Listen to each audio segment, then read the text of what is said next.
저는 소꿉친구였던 남편과 22살에 사고를 쳐서 일찍 결혼하게 됐어요. 둘 다 소위 동네에서 문제아였고 고졸로 생계를 이어갈 능력이 없었어요. 하지만 덜컥 아이가 생기는 바람에 시어머니가 운영하시던 시장 어귀의 생선가게에서 같이 일을 하게 됐습니다. 아이를 낳고 키우면서 정신을 차려서 정말 열심히 일을 했어요. 덕분에 돈을 모아서 생선가게는 접고 해물찜으로 업종을 변경해서 지금까지 잘 먹고 잘 살고 있습니다. 물론 그간 저는 시집살이도 하고 돈도 버느라 힘들게 지내긴 했어요. 근데 최근에 집에 큰일이 생기면서 저는 사장님이 됐고 집안에서 떵떵거리면서 살게 됐죠. 오늘은 어떤 사건으로 제가 시댁에서 큰 소리 내게 됐는지 이야기해 드리려고 합니다. 남편한테는 5살 어린 남동생이 있는데요. 저희가 사고 쳤을 때 고등학생이었죠. 저희가 아이를 키울 능력이 없어서 어쩔 수 없이 생선 가게에서 일하는 모습을 보고는 자기는 저렇게 살 수 없다며 공부를 엄청 열심히 하더군요. 그래서 결국 의사가 됐고 같은 학교 동기랑 결혼을 했어요. 근데 동서는 뭐가 그렇게 바쁜지 결혼 초에는 몇 번 명절에 일찍 와서 요리를 하고는 어느 순간부터 아예 명절에 오지 않더군요.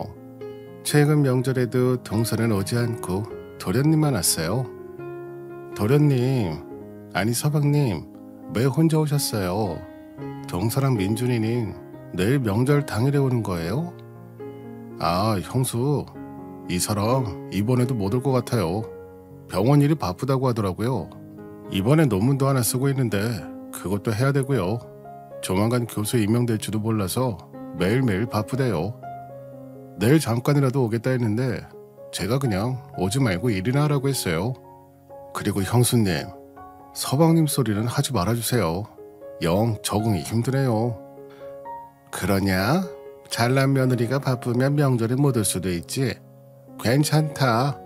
어차피 걔는 요리도 못해서 도움도 안 되고 우리 집에는 네 형수가 일하면 되니까.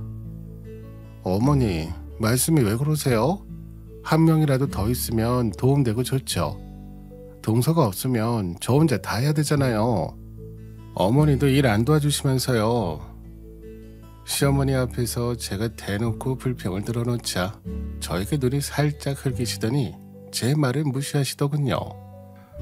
근데 둘째가 바쁘면 민준이를 데려오지 왜 안 데려왔어? 민준이는 처갓집에 보냈어요. 사실 저도 엄청 바빠서 며칠 병원에서 밤새웠거든요. 저랑 와이프 둘 다 바쁘니 밥도 잘 차려주기 힘들고 밤늦게까지 집에 혼자 있어야 돼서요. 명절도 껴있어서 겸사겸사 처가에 맡겼어요. 그래, 그렇게 바쁘면 우리 집에 보내지 그랬어. 우리 강아지 나도 보고 싶은데 말이야. 예전부터 엄마한테 신세 많이 줬잖아요. 갓난쟁이일 때도 늘 아이 봐주시고 저희 집 밑반찬도 늘 해다 주시고 오셔서 청소도 해주시고요. 집사람이 시댁에 신세를 많이 져서 늘 미안해하거든요. 그래서 사실 요즘에 저희가 바쁘면 처가에다가 많이 부탁하고 있어요. 장모님이 하시던 가게 접으시고 이제 집에서 쉬고 계셔서요. 엄마는 해물찜 가게 운영하니까 바쁘시기도 하고요. 그럼 못 온다고 미리 전화라도 해주지 그랬어요. 음식을 동서랑 민준이 못까지 해뒀는데 다음부터는 동서한테 전화로 미리 말 좀 해달라고 전해주세요. 아무리 바빠도 전화통화 1분 할 시간도 없겠어요? 매번 바쁘단 핑계를 대며 명절에 안 오는 동서. 이번에도 동서가 없어서 제가 온종일 가족들 뒤치다거리를 할 생각을 하니 열이 받아서 올라오더라고요. 근데 시어머니는 전화 한 통도 없는 동서에게 화를 내기는커녕 바쁜 며느리가 못 올 수도 있다고 괜찮다고 하는 모습에 제가 한마디를 했어요. 전화통화 할 수 없을 정도로 바쁠 수도 있지. 그리고 넌 뭘 그런 거 가지고 그래? 시애미도 아무 말 안 하고 있는데 네가 시집살이를 시키려 그러니? 이게 시집살이라고요? 전화 한 통 하라고 하는 게 무슨 시집살이에요. 제가 이 집에서 어머니 모시고 살면서 당한 게 시집살이죠. 못 온다고 전화 안 하는 게 시댁에 대한 예의가 없는 거죠. 네가 뭘 알겠니? 대학 문턱에도 간 적도 없는 애가 대학교 교수한다는 애가 얼마나 바쁜지 어떻게 알아? 아이고, 또 이 사람 때문에 두 분 싸우시겠네. 그만들 좀 하세요. 저 배고프니까 밥 좀 내어주세요.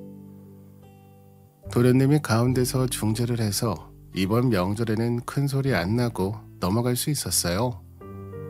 저에게는 아들 하나랑 딸 둘이 있었어요. 위로 2명은 대학교에 갈 생각이 없다고 해서 수능도 안 보고 바로 취직을 했고, 막내딸은 대학교에 가고는 싶다 했는데 자꾸 떨어져서 수능 공부만 몇 년을 하고 있었죠. 엄마, 할머니, 저 대학교 붙었어요. 저도 드디어 대학생이 된다고요. 어머, 우리 딸 장하다. 우리 집에서 대학 간 사람 너밖에 없네. 나랑 네 아빠는 고졸이고 첫째랑 둘째도 대학 안 가고 바로 취직했잖아. 아이고, 장하다 내 딸. 그래 윤지야, 드디어 해냈구나. 잘했다. 축하한다. 이 할미가 용돈 좀 챙겨주마. 그동안 공부하느라 고생했는데 예쁜 옷도 사 입고 화장품도 사고 머리도 하고 해. 네, 감사해요 할머니. 이제 더 이상 수능을 안 봐도 된다니 대학교 붙은 것도 기쁘지만 공부 안 해도 돼서 너무 좋아요. 무슨, 대학교 가면 더 열심히 공부해야지. 그래야 장학금도 받고 좋은 회사에 취직할 거 아니야. 벌써부터 놀 생각이냐? 아니에요. 대학교 가면 공부 열심히 해야죠. 그래도 입학 전에 놀아야죠. 수능 3번 보느라 문제집을 얼마나 많이 봤는지. 이제는 글자만 봐도 머리 아프고 어질어질해요. 입학 전까진 맨날 놀 거예요. 저한테 뭐라고 하지 마세요. 그래, 3년 동안 수능 공부하느라 고생 많았다. 입학까지 좀 놀아. 엄마도 용돈 챙겨둘 테니까 아빠한테도 얼른 연락해야겠다. 너 3수 만에 대학생 됐다고 아빠가 엄청 좋아하실 거야.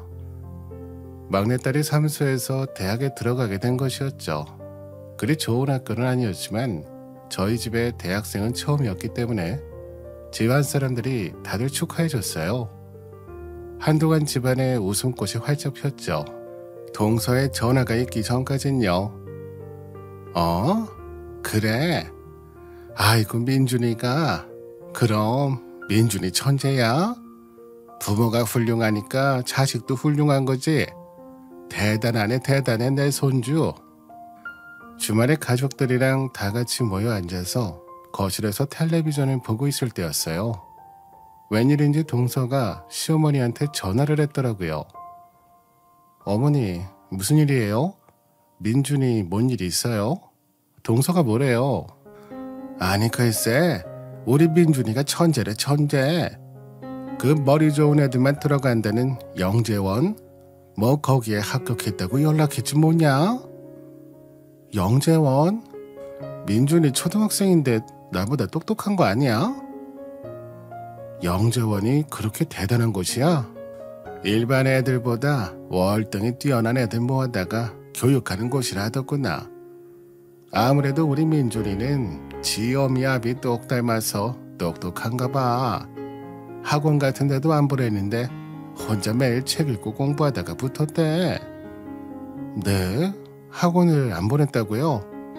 요즘 어린애들 수학, 영어, 국어, 수영 등등 학원을 온종일 뱅뱅 돌린다던데 당연히 동서도 민준이 학원에 그렇게 보냈으니 그런 곳에 들어갔겠죠. 예전에 민준이가 저희 집에 왔을 때 학원 다니는 거 힘들다고 말했던 기억도 나고요. 뭐 학원 다니든 안 다니든 그게 무슨 소용이냐? 온종일 학원에만 있어도 머리 나쁜 애들은 그런데 못 들어가지.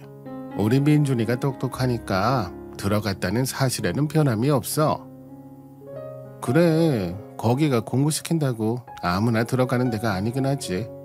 근데 이러다가 민준이도 의사 되는 거 아니야? 작은 아빠네는 대대로 의사 가면 되겠어. 자식은 다 부모 따라가는 거지. 봐라, 네 자식들은 너 닮아서 둘은 대학교 갈 생각도 않고 하나는 삼수에서 겨우 대학 들어갔지 않냐. 민준이는 지 부모 닮아서 타고나게 천재고 아들들은 DNA가 다 똑같은데 자식들이 이렇게 차이 나는 거 보면 엄마 유전 영향이 미친 것 같다. 아무래도 네가 공부를 못해서 네 자식들이 머리가 안 좋은 거야. 윤지 이것도 엄마 잘못 만나서 머리가 안 좋게 태어난 거지. 둘째같이 똑똑한 엄마한테 태어났으면 한 번에 척 좋은 대학교 붙었을 텐데. 어머니, 갑자기 민준이 얘기하다가 왜 불똥이 저한테 튀는 거예요? 우리 애들이 공부 못하는 게 제 탓이라고요? 제 남편도 저랑 똑같이 공부 못했는데요. 부모 영향이라고 하면 남편 탓도 있는 거죠. 걔는 머리는 좋아. 머리는 좋은데 공부에 흥미가 없었던 거지. 봐라, 동생은 학원도 안 보냈는데 혼자 공부해서 의사 됐지 않냐. 똑똑한 머리 유전자는 타고난 거야. 시어머니는 갑자기 손주들 비교를 하시더라고요. 그러면서 자기 아들들은 본인이 똑똑하게 낳았다고 저희 아이들이 공부 못하는 건 제 탓이라고 억지 아닌 억지를 부리셨죠. 저만 비하하는 게 아니고 괜히 열심히 해서 대학 간 저희 딸까지 못난이 취급하시는 것 같아서 화가 치밀었어요. 어머니는 초등학교밖에 못 나오셨잖아요. 글자도 잘 모르시면서 무슨 그 유전자 그대로 물려받았으면 도련님 의사 못 되는 게 맞았을 텐데요. 뭐? 나 때는 여자는 공부를 안 시켜줬어. 알아? 초등학교도 안 보내주려고 하는 거 내가 공부하고 싶다고 파락파락 우겨서 들어간 거야. 내 몸에는 공부에 대한 유전자가 있다고. 아, 네네, 어련하시겠어요. 공부에 대한 열정이 대단하시네요, 어머니. 그이도 어머니 유전자를 제대로 물려받았으면 좋았을 텐데요. 사실 이렇게 저를 무시하는 게 하루 이틀은 아니었어요. 둘째 도련님이 의대에 합격하고부터는 시어머니의 자랑이 되었고 둘째 도련님과 저희 가족들을 은근 차별하셨죠. 근데 도련님이 의사 며느리까지 데려오니 이후로부터는 노골적으로 도련님네 가족들만 예뻐하시더라고요. 저는 지금 사는 동네에서 오랫동안 살았어요. 남편이랑 같은 중고등학교를 나왔고 이후로 이사를 간 적이 없었죠. 그래서 동네에 어릴 적부터 친한 친구들이 많았는데요. 하루는 친하게 지내는 친구 4명과 모여서 수다를 떨었어요. 이런저런 이야기를 하다가 한 친구가 여행 가자는 말을 하더군요. 얘들아, 우리 이번에 여행 한번 가자. 우정여행. 솔직히 우리 이제 더 늙으면 어디 놀러 다니기도 힘들 거 아니야. 여기저기 아파서. 그러니까 더 늙기 전에 한번 우정여행 가자. 여행? 좋지. 그래, 우리 한번 넷이서 여행 가자. 젊을 때는 여기저기 같이 다녔는데 결혼하고 이렇게 살다 보니 이렇게 카페에서 수다 떠는 거 말고 멀리 나간 적은 없는 것 같네. 그래, 좋지. 어디 여행 갈래? 나도 가게 하루 이틀 정도는 뺄 수 있어. 우리 겨울바다 보러 부산이나 갈까? 아니면 여수? 부산 여수? 됐어. 거기 말고 우리 하와이 한번 가자. 내가 아는 사람이 여행사에서 일해가지고 좀 싸게 갈 수 있거든. 다음 달에 하와이 여행 특가 나온다고 하더라고. 어때? 그래서 제가 아유, 근데 하루 이틀이면 모르겠지만 나는 잘 모르겠어. 열흘이나 가게 비운다고 하면 남편이나 시어머니나 안 된다고 할 것 같은데.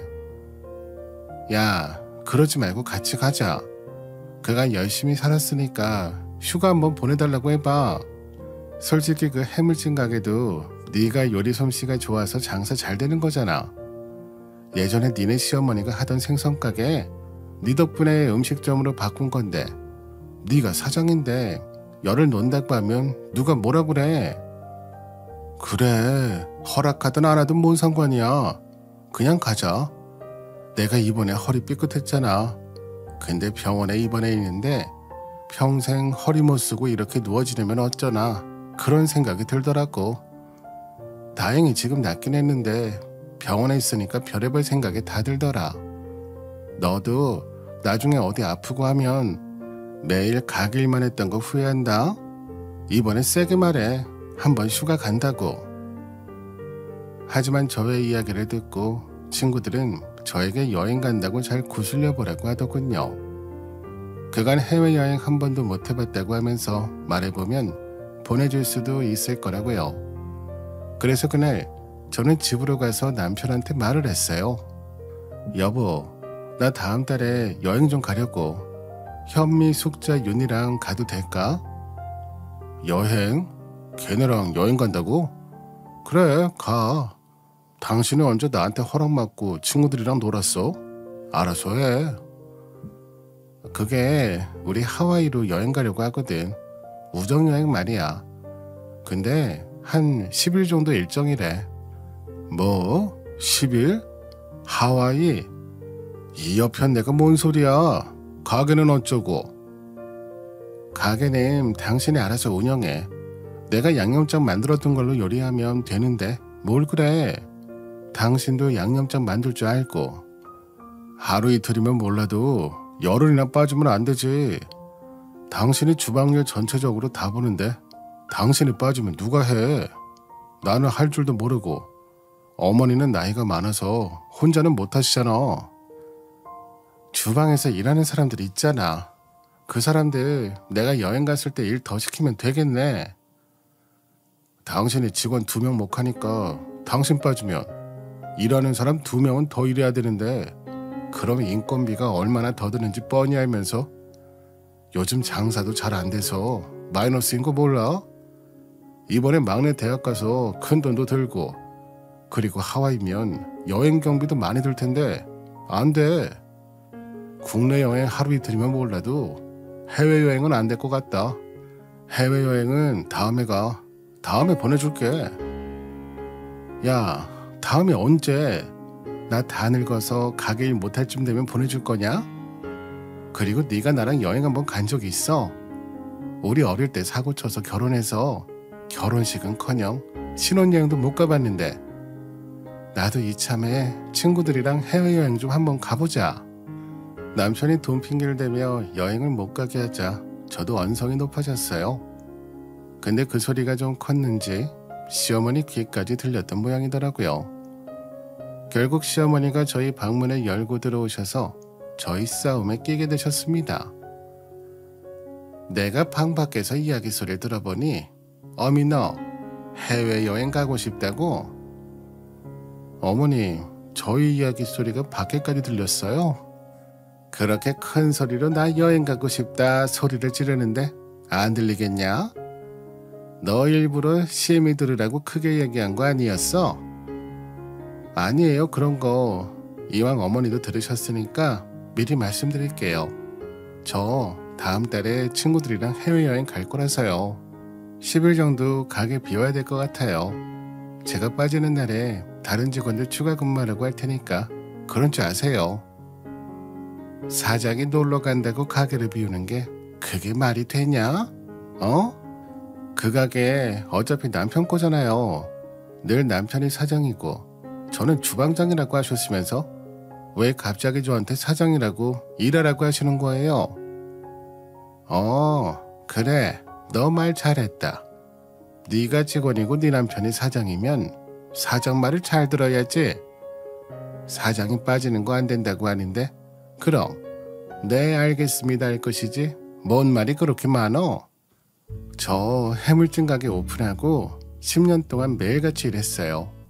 휴무일 외엔 문 닫은 적도 없고 아파도 앞부문 이끌고 나가서 일했다고요. 게다가 명절이나 휴무일에는 가게 문 닫지만 집에서 일하느라 365일 내내 일했는데 친구들하고 여행 가서 열흘 정도 좀 놀다 오면 안 되나요? 제가 살아온 인생을 하소연하듯 말했더니 남편은 말이 없었어요. 시어머니도 잠시 할 말이 없으신 듯 했지만 이내 말씀을 이어가셨죠. 다음 달에 내 생일인데 네가 어디 간다는 거야?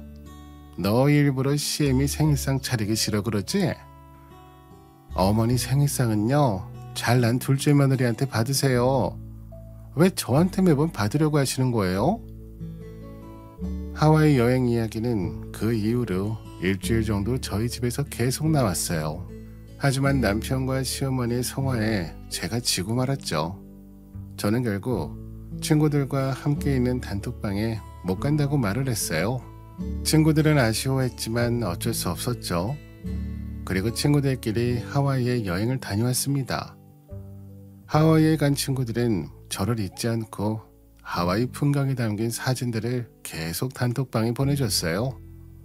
그리고 어떤 한 사람을 만났다면서 재미난 이야기도 해주더군요.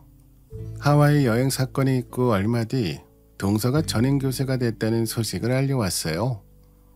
시어머니는 축하해주겠다고 도련님네 가족을 불렀습니다. 그날은 가게도 일찍 문을 닫고 도련님네가 오기를 기다렸어요. 어머니, 저희 왔어요. 아이고, 우리 교수 며느리 왔어? 고생했다. 의사 되는 것도 힘든데 거기다 교수라니 정말 자랑스럽구나. 우리 천재 손주도 왔네. 엄마, 근데 가게에 왜 사람이 하나도 없어요? 요즘 장사 잘 안 되는 거예요? 장사가 잘 안 되는 게 아니고 오늘은 점심 장사만 한다고 하고 저녁 장사는 안 했어. 오늘 우리 며느리 교수 된 거 축하하는 자리라서 가족들끼리 시간 보내려고 가게 비워뒀다. 아니, 그렇게 하지 않으셔도 되는데요, 어머니. 교수 된 게 큰일도 아니고요. 큰일이 아니긴 엄청 대단한 일이지. 마음 같아서는 가게에다가 플랜카드라도 걸어두고 싶은걸. 우리 며느리 의대 교수되다 이렇게 말이다. 시어머니는 도련님네 가족을 엄청 반기더라고요. 저를 대할 때와는 사뭇 다른 그 모습이 아니고 보이긴 했지만 어쨌든 교수가 되는 건 대단한 일이고 힘든 일인 걸 알기에 저도 동서에게 웃으면서 축하의 인사를 건넸어요. 얘들아, 여기 앉아라.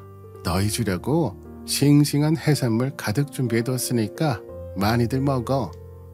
얘 첫째야, 너 거기서 뭐하냐? 가서 얼른 밑반찬이랑 식기들 가져오지 않고. 네? 네, 알겠어요. 제가 준비해 올게요. 빨리빨리 좀 가져와. 왜 이렇게 굶더니? 애들 배고프겠다. 근데 시어머니는 저를 종업원 대하듯 이거 해와라 저거 해와라 시키시더군요. 저보고 같이 동서 축하해주자고 하시더니 그냥 부려먹으려고 계속 집에도 못 가게 붙잡고 있었던 모양이었어요. 주방에 들어가면 내가 얼음 위에 꺼내둔 전복이 있을 테니 그거 먼저 내오고, 그 뒤에 요 옆에서 해물찜 불 위에 올리고 잘 익혀서 먹기 좋게 잘라서 다오. 우린 전복 먹고 해물찜 먹을 테니. 그리고 비싸다는 전복을 가져오게 하시고는 옆에서 손수 구워주시더라고요.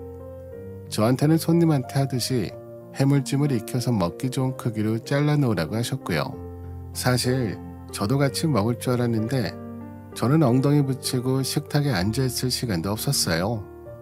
왠지 이 축하 파티에 저는 가족의 일원이 아닌 자기네들 식사에 도우미 역할로 부른 것 같다는 생각이 자꾸만 들어서 기분이 영 좋지 않았습니다. 그렇게 한참을 해물찜을 익히고 나서 저도 옆자리에 앉아 먹으려 했더니 시어머니가 대뜸 저를 주방으로 데리고 가시더군요. 그리고는 식자재 냉장고에서 꼬막 30kg짜리 포대기를 저에게 던지셨죠. 넌 집에 가서 밥 먹고 일단 이 꼬막부터 손질해 놔라. 네? 저보고 지금 이걸 손질하라고요? 밥은 집에 가서 먹고요?